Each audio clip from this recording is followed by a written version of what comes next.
All right, good afternoon, everybody. This is Lauren Beer of Pretty Yes Picnic. And please, Lauren, tell us in your own words what you do and how long you've been doing it for. Well, hi there. So I essentially set up luxury picnic experiences for people, mostly in Cornwall, but we do have franchises in Sydney and did have in Scotland as well. Wow. So always looking to increase the franchise side as well. And we have an e-commerce offering of like picnic accessories and do like big events like weddings and things like that as well. Oh, wow. Wow. And how long you been doing it for then? So I started Pretty's Picnic in Sydney Okay. in 2020, so a few years now. Okay. And then in Cornwall, I set it up about 2 years ago. So Okay. right in the midst of COVID. Wow. Wow. Wow. And what I was going to ask you on that one there in regards to COVID. I mean, obviously, this is like right prime time, I mean, right in the middle of Was good how timing. how did that work? I want to know how what impact did it have on your business there, and what actions did you take to overcome those challenges that you may have had? Yeah, well, interestingly, while other businesses were finding it quite a challenge, for us, we were thriving because when people couldn't celebrate things like anniversaries, birthdays, and the likes in restaurants or, other spaces that were enclosed, you could have a picnic. So we were able to kind of add that special luxury event for these big events. Sorry, so make this like special, every event special, Yes. but outside. So actually we did really well during the pandemic. In Sydney, we've always got very good weather, generally speaking, so Yes. Yes. it Yes. worked really well. And every when as soon as you could have two people meet up and have a picnic, they did. And then when you got to 30, we suddenly got bookings for 30. So, Wow. everybody was embracing the picnic culture. So it was a really good time to start. And then when I moved back to Cornwall, similar thing was happening here, really. Everyone was starting to really enjoy being outside and having gatherings outside. Mm, mm. And everyone was a little bit cautious about getting inside, really, and being with big groups in small spaces. So we were able to put on quite big events actually in Cornwall as well. Wow. So Wow. yeah, Wow. impacted us really well. Yeah, absolutely. It sounds like it did. And, and I love the fact that, I mean, Australia, obviously Scotland and Cornwall, and I know, I guess part of your business where it depended. How did, I mean, obviously we have all kinds of weather patterns in Cornwall on a daily Yep. basis, in Scotland as well. How do you overcome that challenge with weather is concerned? Yeah, so what we do, we try and be really flexible. So we often will find that on the south coast of Cornwall, great weather, or the north coast, but not the other way around. So we can Okay. often move the location to suit the party or the time. So maybe they booked something a bit earlier in the day, but looking at the sunset time is going to be fabulous. We try and really look at the weather forecast from all kinds of angles and make that last minute decision rather than, being set in stone. This is when you're having your picnic. You're going to sit in the rain if it's raining. Yeah. And then secondly, like if they have an indoor location, so a lot of our clients, they're tourists. They're in lovely, beautiful Airbnbs or hotels, and often they have really great spaces available to them that we can set up indoors. So we do tend to do that as well. And then, to be honest, last minute, if there's nothing else we can do, we just give a full refund in the hope that people would use our services another time when the weather is a bit better. Yes, definitely understand that. And with obviously, you cater for small groups, maybe couples, or like I said, large groups as well. Yeah. What are you finding more now these days? Are you getting larger bookings for larger audience, or is it still smaller, or it's bit of both? It's definitely got smaller. So Mm-hmm. we're getting more bookings for couples and things like elopements. A Oh, lot of elopements are coming through. So people wow. who want to just have a really intimate wedding service are having picnics as their wedding breakfast. That's happening a Okay. lot. Okay. Proposals, and then yeah, just people trying to make their holidays extra special with their loved ones. That tends to be what we're doing a lot more of at the moment. I think as people are able to go and book up restaurants and bars again for big parties, they're enjoying doing that. So Yeah. now that they can, which is fine. Hopefully they'll come back Of back course, next of year. course, of course, of course. I get that. And I mean, what would you say now? I mean, today, I mean, obviously we had COVID, everything is changing. The landscape of business is changing, Mhm. culture changing as well, as you know. What would you say now? I mean, adapting to, I guess, challenges that most businesses have these days. What is your main challenges now as a business leader, and how you're overcoming those?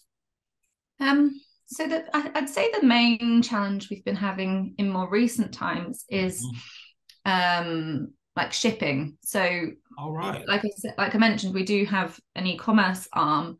And actually when we purchased a lot of our stock originally, it was much easier to get that. There were, a lot shorter, less time delays in getting things shipped. It was a lot cheaper to Yeah. ship things over. And also when we were packaging it and shipping it off to our customers directly, that as well has got a lot more expensive.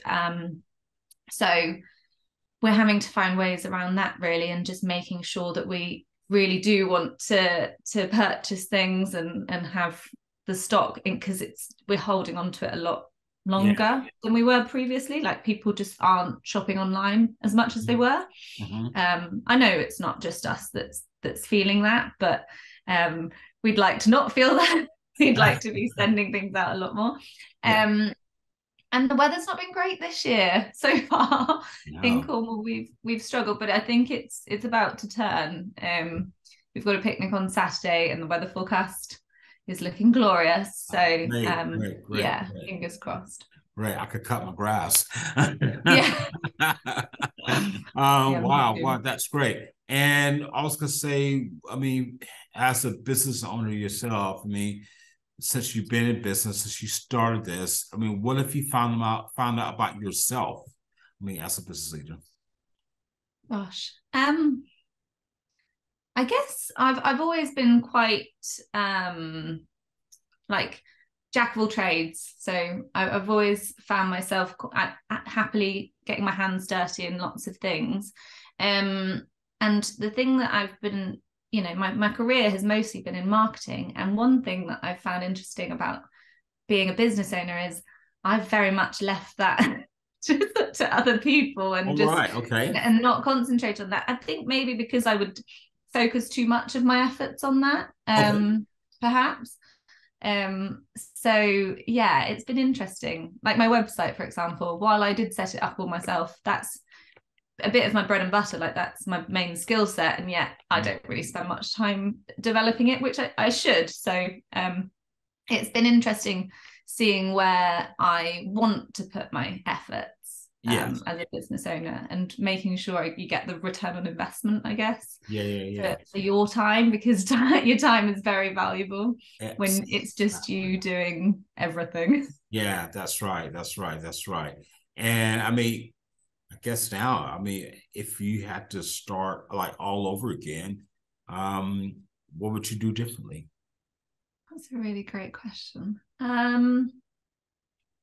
So I've always had um, other roles on the side, and Mhm. as in had a full-time job, and this has always been a side hustle. Um, so I guess maybe just diving in a bit, like jumping in all guns blazing and doing picnics full time might have been a good idea, just to get it up and running more quickly. And then start to employ more people, so that, you know, by now I would hopefully have been able to be even more hands off than I am. Yes. And maybe look into the franchise space more quickly. So actually looking into getting other picnic business owners under the franchise would have been good. Yeah. Okay. Well, great. I mean, and I'll ask you, I mean, what's inspiring you today? Oh gosh. What's inspiring me today? I love the outdoors, love nature. That's definitely inspiring me. So most days I go out for a swim in the morning in the sea. And that just inspires me to be brave and you know, really tackle all the hard stuff. Seeing other great business owners, definitely really inspired by a lot of the B Corp movement, looking at sustainability. That's been really interesting. We're not quite there yet, but it's been really awesome to see how many businesses in Cornwall have been accredited as B Corps. That's been really cool.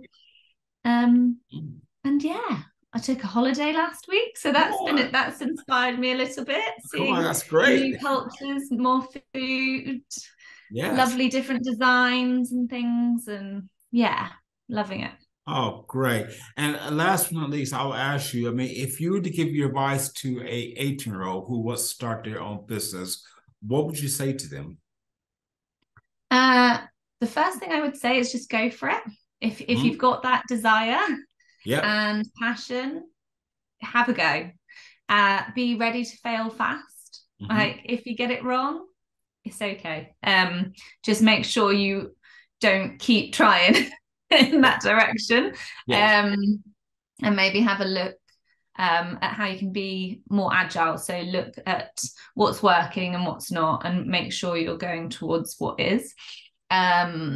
Test a lot. So, you know, you don't need to spend loads of money on you know, the best product that you think is going to be amazing. Make sure you test it first, like on a customer base, or even just a small proportion, or a kind of MVP, so like minimum viable product, like I guess good enough, and see if they like it. And if they do, then go, you know, develop it further, rather than just going right to the big guns.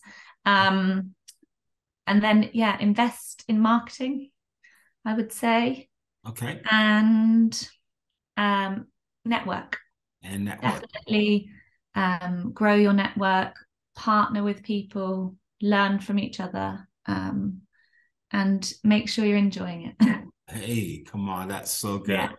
Oh, wow. I could stay talk to you all day about this, Lauren, but it's been great speaking to you. And I want to say thank you so much for this interview and for your time today.